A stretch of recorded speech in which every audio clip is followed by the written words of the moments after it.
Hello, my name is David Pearl. This is an oral analysis of the Heidi Roizen case study. When looking at the Heidi Roizen case study, we want to answer a couple of questions. The first question is, what are the strengths of Roizen's network across the different stages of her career? Getting her job at Tandem was her first successful experience with networking. She had a friend who had a number of the person who was in charge of the hiring process. She made a call on a Saturday, the person happened to be there, and she got the job.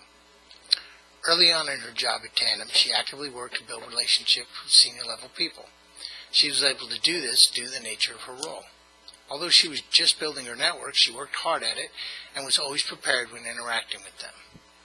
When she decided to move on to graduate school, she used her growing network to get a recommendation from the Tandem CEO. When she finished graduate school and co-founded Teammaker, her network was not large, but she took steps to strengthen it by building relationships with the press, attending conferences, and joining technology groups. One of her strengths that she used at this time was her ability to make the best of any interaction. One of her best decisions at this time was to join the Software Publishers Association, SPA. She strengthened her network at SPA, and that would be beneficial to her and many people for years to come. Now, by the time she joined Apple, the strength of her network was part of what endeared her to the Apple crowd. Apple was also where she tested the strength of her network by reaching out for help. It's important to note the strength of her network was a direct result of her beliefs in the principles of performance and consistency. Performance, doing what you said you would, and consistency, maintaining a consistency when dealing with people. Later, as she would move on in her career to mentor capitalist and venture capitalist with a very large, strong network, she made sure she was not always asking, but also reciprocating. Now, the other question to look at is, using the concepts discussed, to what extent do these apply to Roizen, and how do they influence her power, influence, and networking success? For this one, it's best to start with the basics. Is Heidi Roizen a giver, taker, or matcher? She's definitely a giver. She's not focused on what she can get out of others. She wants to help others be successful. She doesn't really seem to be a matcher. She's reciprocal, however, she doesn't expect it will always be equal.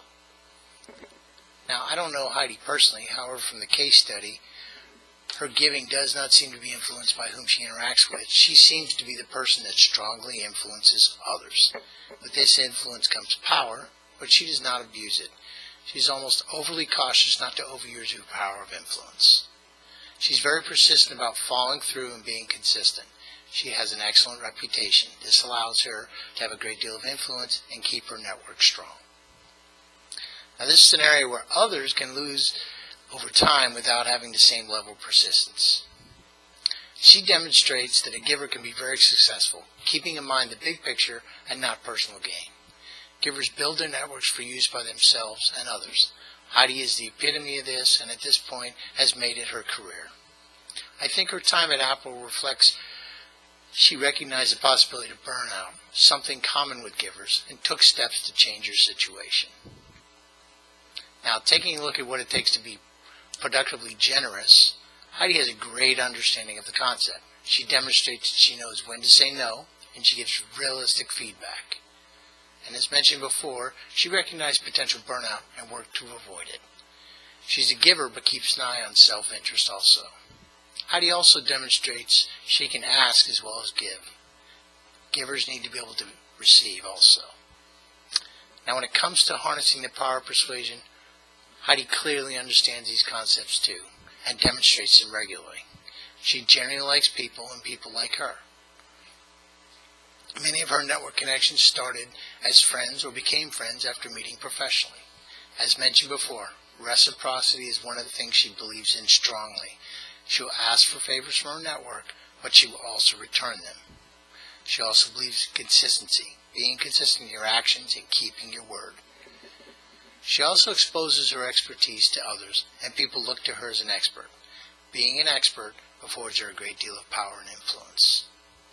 Now, the last piece, how to build your network. Heidi Roizen is a case study on how to build your network. She understands the power of networking.